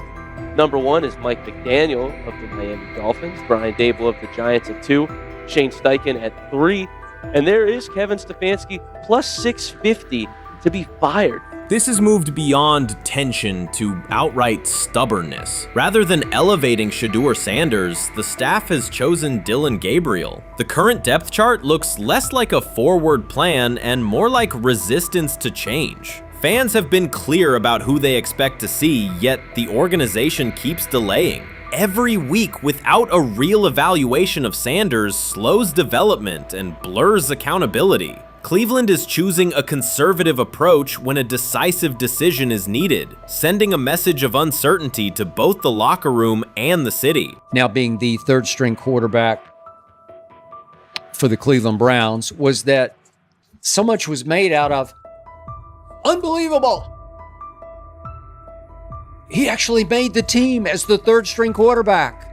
Like that was a big deal. Like that was somewhat of a surprise to a lot of people. He should have been the first pick in the draft. Kevin Stefanski appears to be doubling down to validate his approach. Despite sustained demand from Browns fans to see Shedeur Sanders reflected in chants, merchandise, and constant discussion, he continues to keep Dillon Gabriel in front on the depth chart. The decision functions as an assertion of control rather than a response to momentum. Even with clear signals from the fan base, Stefanski is staying with Gabriel and delaying a full evaluation of Sanders. It is a deliberate choice to maintain his plan and pacing, not to accelerate change. Cleveland is prioritizing continuity over recalibration, keeping any transition to Sanders on hold. But yeah, the Browns are in a tough spot. They have wasted. You traded a ton of high draft capital to get Deshaun Watson. You've gotten nothing out of Deshaun Watson and missed an opportunity. Who knows who they would have drafted? Now, maybe they would have screwed up those picks and the Browns would still be in bad shape. Andrew Berry is likely frustrated watching Dillon Gabriel default to conservative throws while the offense stalls. From a football perspective, this appears to be the hill Kevin Stefanski is choosing to stand on. Keeping Gabriel ahead of Shedeur Sanders has limited the unit's explosiveness and prevented a full evaluation of a higher ceiling option. Drives end quickly, field position flips, and momentum is lost while Sanders remains on the sideline. Fan patience is wearing thin. Each ineffective series intensifies criticism and shifts scrutiny toward the coaching staff's criteria for the depth chart. With every additional snap for Gabriel, the decision reads less like an open competition and more like rigid adherence to a plan that isn't producing results. The optics are clear. A dynamic quarterback sits while a cautious approach keeps the offense in neutral. If this continues, accountability questions will grow inside and outside the building. What performance benchmarks keep Gabriel ahead of Sanders? When will Sanders receive first-team reps in live situations to allow a fair comparison? The front office must decide whether to preserve continuity or pivot toward a timely assessment of Sanders. The longer the current approach stays in place, the more it signals stubbornness rather than adaptation, and the more pressure mounts to realign the plan with on-field output. I honestly see it happening if the Browns lose a bunch of games. If they get 5 wins or less, I see the report coming out now that Stefanski will be fired. I don't want it to happen. I want the Browns to be good, win a bunch of games. I think that they're going to be a team that is slept on and can at least get 7 wins, which is why if they don't, I see Stefanski getting all the blame for that, and there'll be a new coach in Cleveland. Because their players, to me, are there once again. We've talked about the incredible rookie class. The approach in Cleveland lacks consistency. One week, Andrew Berry signals he wants Shedeur Sanders on the field. The next, Dillon Gabriel gets the reps and the plan stays conservative. Through it all, Kevin Stefanski shows limited urgency despite pressure on his job security. Fans are asking for an offense that can push the ball, change field position, and produce points. Instead, the unit leans on short throws and cautious sequencing. Gabriel's play keeps the ceiling low and momentum static, while a full evaluation of Sanders is postponed. The result is growing frustration and a clear disconnect between the front office, coaching staff, and expectations in the stadium. The NFL tried to teach him and his father a lesson. You don't act like that. You don't talk like that before a draft. We'll show you how our game is played. We will watch you plummet all the way. I think he would have gone undrafted except for that owner in Cleveland. And he is the key to everything because he is something of an against the grain maverick owner. He's kind of a wannabe Jerry. Fan speculation is growing. Some believe Kevin Stefanski lacks confidence in Shedeur Sanders. Others think he's prioritizing Dillon Gabriel for reasons unrelated to performance. A more extreme view claims Stefanski is manipulating outcomes to secure a buyout. Whatever the motive, the risk is clear. This approach is straining his relationship with GM Andrew Berry and alienating the fan base. Pressure is rising, Berry's patience is running out, and supporters have shifted from requests to demands. If the current plan continues, calls for a change in quarterback and accountability will intensify.